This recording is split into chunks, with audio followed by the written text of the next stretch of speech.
The Greek philosopher Plato was a student of Socrates and teacher of Aristotle.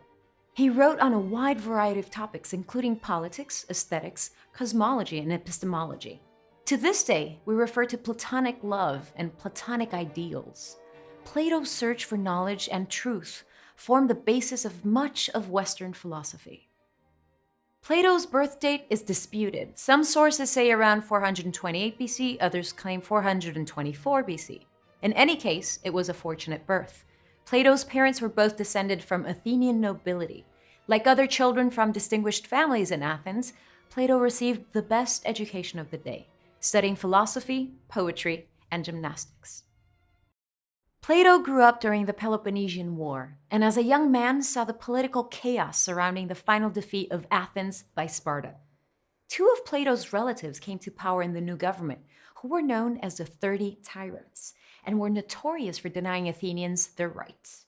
The group ruled briefly until this despised oligarchy was overthrown and Athens returned to democracy in 403 BC. You might expect, given Plato's prominent family connections, that he was destined to be a politician. Plato's life took a different path, however, when he met the great teacher Socrates and was inspired by his philosophy of the pursuit of knowledge and virtue. It's ironic considering that Socrates was accused of corrupting the youth of Athens, including Plato. Socrates was unpopular with the 30 tyrants as well as with the leaders of the newly restored democracy. In a grave miscarriage of justice, Socrates was found guilty of the trumped-up offenses and was sentenced to death. Plato tried to prevent his execution, offering to pay a fine to spare Socrates' life. However, Socrates willingly went to his death. Plato was forever afterwards disgusted by politics and dedicated his life to the study of philosophy, like his teacher. Although Plato was famously taught by Socrates, he was also influenced by Pythagoras and others. After Socrates' death, Plato left Athens and traveled for 12 years, studying various subjects including mathematics with the Pythagoreans in Italy and geometry and astronomy in Egypt. During these travels, Plato wrote his early dialogues, which featured Socrates and his teachings. Since Socrates did not write any books of his own, these dialogues represent one of the very few pictures of the legendary philosopher and his style of discourse.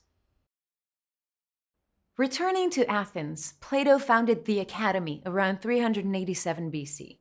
The Academy is thought to be the first Western institution of higher learning. Here, one could attend open-air lectures in astronomy, biology, mathematics, politics, and philosophy. The Socratic method was commonly used as a form of rational discussion, whereby a given hypothesis is examined by questioning. If these questions lead logically to a contradiction, a new candidate for truth must be adopted. Generations were educated at the Academy until it was destroyed in 86 BC, when Athens was conquered by the Romans during the First Mithridatic War. The Academy was revived in the early 5th century by Neoplatonists, who saw themselves as successors to Plato. In 529, Emperor Justinian I of Byzantium closed the Academy once and for all. He saw it as a threat to Christianity. While Plato taught at the Academy, he continued to write. He amassed 35 dialogues and 13 letters, known as epistles, though the authenticity of some of these works has been called into question. Although he was reluctant to write about himself, several of Plato's family members appear in these works. Most historians consider this a sign of Plato's pride in his distinguished family. The order in which Plato's works were written is not known for certain, although some rough grouping is traditionally done by historians as follows. The earliest dialogues, including the Apology and Crito, presented the teachings of Socrates. Later dialogues, such as the Republic and the Symposium, introduced Plato's theory of forms and the relationship between the soul, the state, and the cosmos. Finally, his most mature works are grouped together because they are considered stylistically similar. These include the Laws and Timaeus and address such topics as law, mathematics, and natural science. The theory of forms is at the heart of Platonism. In Plato's view, reality is unavailable to those who completely rely on their senses.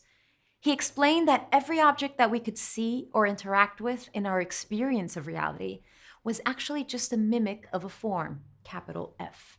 For instance, we recognize a brick when we see it, even though every brick is a little bit different, because they are all reflections of some essential, true brick that is the real, ideal brick. Plato argued that these forms and other abstract ideas were more real than those things we could see and hear and touch.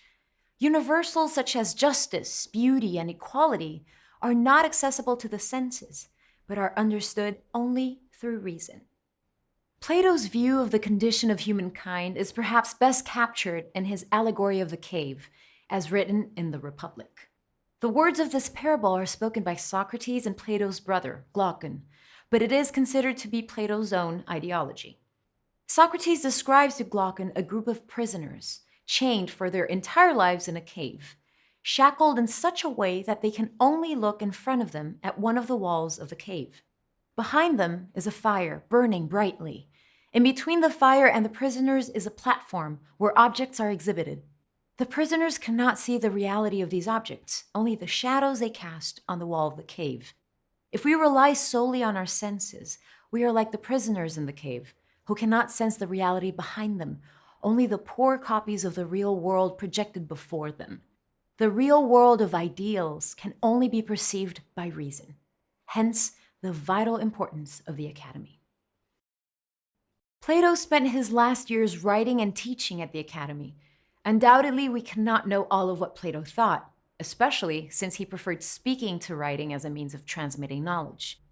According to the writings of his students, Plato had a set of unwritten doctrines which were taught only orally. Plato's most famous student, Aristotle, came to study at the Academy in 367 BC and remained there for the next 20 years. He would go on to found his own academy, called the Lyceum, where he would carry on the great tradition of Plato and Socrates. Plato died around 348 BC and is believed to be buried on the grounds of the Academy.